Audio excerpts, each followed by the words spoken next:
If you guys are thinking that this is a Nioh 3 trash talking video based on the title, you can put your panties back into your butt cracks because it's not yet. No, as I was playing through this, I really got to thinking about how unique it had to be and how much it had to stand out to not drown in the sea of Souls-likes. The Souls-like genre, Burnout, is real, and I'll be talking about that throughout this video, as well as highlighting how unique Nioh 3 came to be. What's up, guys? My name is Goo. I make commentary-style videos on the latest games releasing, and today we're talking about Nioh 3. With the rise in mainstream popularity of Souls-likes, we've naturally seen a lot of them release in the last couple of years. Some may even say that every game that comes out nowadays is a Souls-like, but I wouldn't say that because I don't say dumb shit. Just kidding, I say dumb shit all the time. You know what I'm trying to say though? There's just been a natural exhaustion of the genre, with most games copying the formula but not actually copying the depth that is necessary in order to make these games successful. The very first Souls game ever was...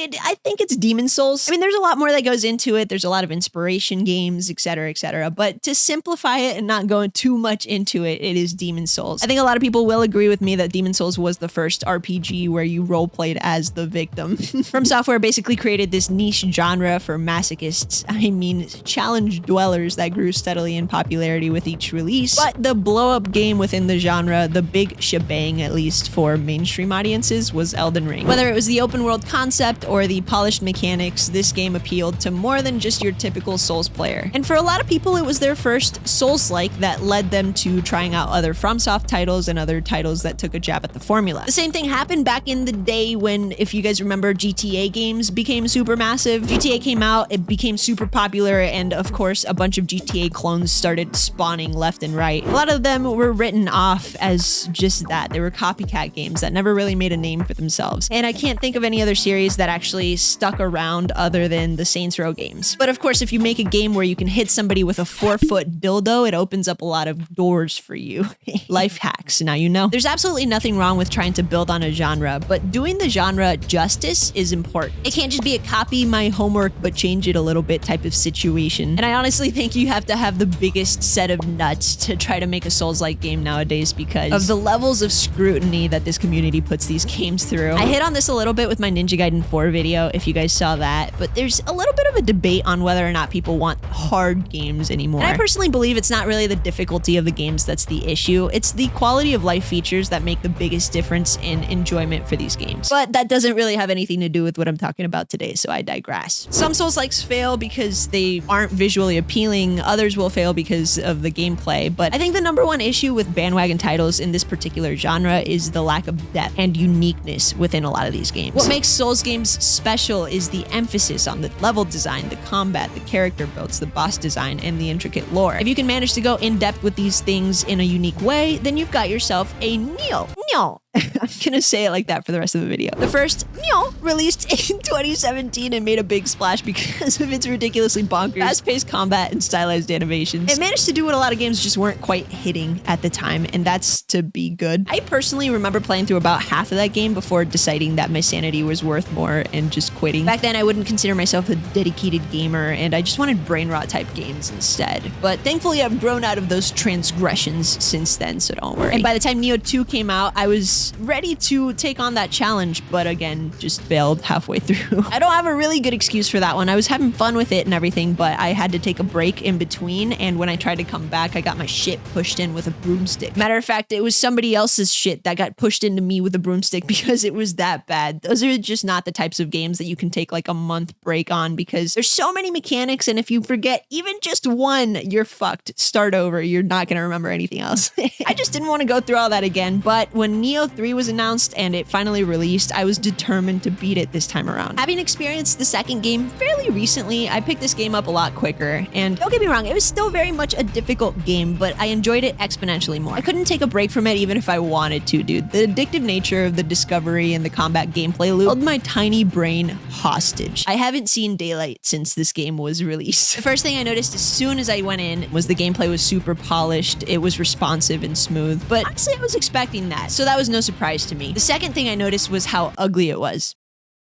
Each tutorial message is like a textbook that you gotta study, and then they'll test you afterwards to see if you've been paying attention. So some might find this game a little bit overwhelming, because I definitely did at first. But if you stick with it, if you really take the time to understand all of the mechanics and really practice the combos and upgrade your skills, you'll probably still suck like me. It's the nature of the game to feel overwhelming, if I'm honest. I wouldn't say this is a new Souls player friendly game, because without the background knowledge of how Souls games usually play and operate, it would have added yet another layer of shit that I had to try to remember as enemies grabbed me by the ass cheeks and smeared my corpse across the map. But who knows, maybe because you don't have to relearn a bunch of stuff, it is an easier game to pick up if you've never played a Souls game before. I wouldn't know. You guys tell me in the comments. And I'm exaggerating a little bit because I did not do that bad throughout the game. I was actually doing pretty good throughout the trash mobs, but it was the boss fights that really gave me a lot of issues. And that's only like 60% of the game. It's funny because you go into the tutorial and you start getting the hang of things and you start to think to yourself, okay, I think I can do this. And then you hit the first skill cap boss and you're like, oh, I have never been more sure in my life that I cannot, in fact, do this. But you just gotta be persistent with it. It introduces two playing styles right away, interchanging between samurai, which is the heftier, more parry-focused tank style gameplay, and then the ninja, which is faster gameplay on the fly. I personally gravitated immediately towards the ninja style gameplay because I like dodging, I like being fast as fuck, boy,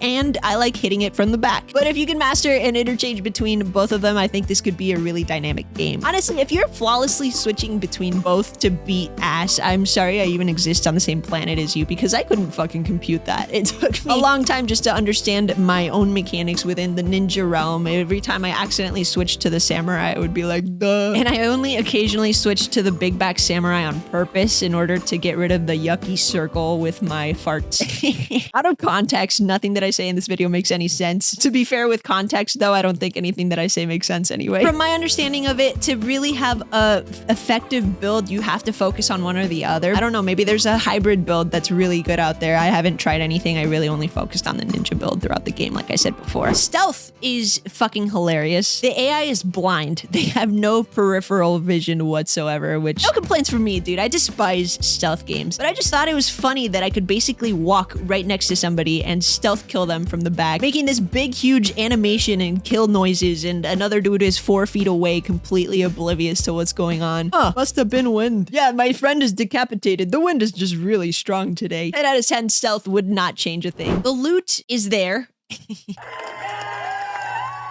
I don't love that it was RNG. I could get the idea behind it. It was making it so that the end game is really worth replaying to try to min-max your build and getting different perks and stuff for your armor and weapons. But I like the more tailored style where you tell me where an item is that is a specific thing for my build and I go and get it from a specific chest. That's just personal preference though. Things like RNG also make it so that you get a lot of trash loot throughout the game. I had the curry ass, the shinobi, the yamabushi, the thief, the swordmaster set, blah, blah, blah. Every 5 seconds I was picking up another piece of garbage, and I suck at looking through my equipment. I have no patience whatsoever, so I had my own dumps worth of loot by the end of each mission. I just honestly didn't worry about stats for my armor for most of the game. I went with whatever had the biggest number up until the end of the game, where I kind of had to change up my strategy a little bit because the final boss was bullying my ancestors. Like I said, I really just went with the biggest number until I found the weapon and armor piece or whatever that I felt was worth upgrading and trying to make a build around. Speaking of builds, this game encourages you to try different things and play the way that you want to play. It doesn't punish you for making a choice, for example, since respecking is completely free. And it even has the option to make different profiles that you can switch between whenever you're feeling saucy. If you need to shake it up a little bit or whatever. I personally never used this mechanic because I used all my brain juice to learn one build this, so I was all dried up and I didn't want to try another. I also did not get to play online, unfortunately, because I bought this game on PlayStation and forgot that you need a membership to use the internet. What is this, the 1900s? What the fuck? I wasn't trying to pay $10 to play online, but you can still use the summons of the player characters of other people. They're just the computers instead of the players. And those were really super useless. They made for good meat shields, I guess, occasionally. Other than that, though, just absolute bags of waste. I noticed there was an emphasis on quality of life in this game. That kind of stood out to me. I can't remember what features were or were not in previous games, obviously, but I appreciated things like being able to pause the game, it telling you how much Amarita amorite. I don't know what it is. You need to level, and of course allowing the quick use of items that you have to earn the right amount of amorite within the game screen that you level in so that you can just do it easily. I don't know what I'm trying to say. There's also transmog for armor. So if you're using all sorts of different types of armor, it could just all look the same. There's a lot of quality of life features throughout the game. I'm not going to name them all, but you get the gist. The one thing that really missed completely, at least for me, was the story. It did not capture my interest whatsoever. It was something about time travel, betrayal, and a cat. I don't really give a shit. What did capture me though was the world. I was so pleasantly surprised when I first realized that I was stepping into an open world, because even though I was enjoying the gameplay in the beginning, it was almost disappointing. The fact that it felt like more of the same from the other two games rather than an innovation that built on its previous titles. Having that open world setting while also still very much feeling and keeping that identity of the Nioh games gave this a fresh spin. It definitely took inspiration from Elden Ring. It's not like it did something brand new, but again, without feeling like a copy and paste of that title. And don't get me wrong, I love a lot of Souls-likes and action-adventure games that are linear. I think it works well for certain games, but there's something so stress-relieving about knowing that if you can't get past an enemy or an area, you can literally go fuck off anywhere else.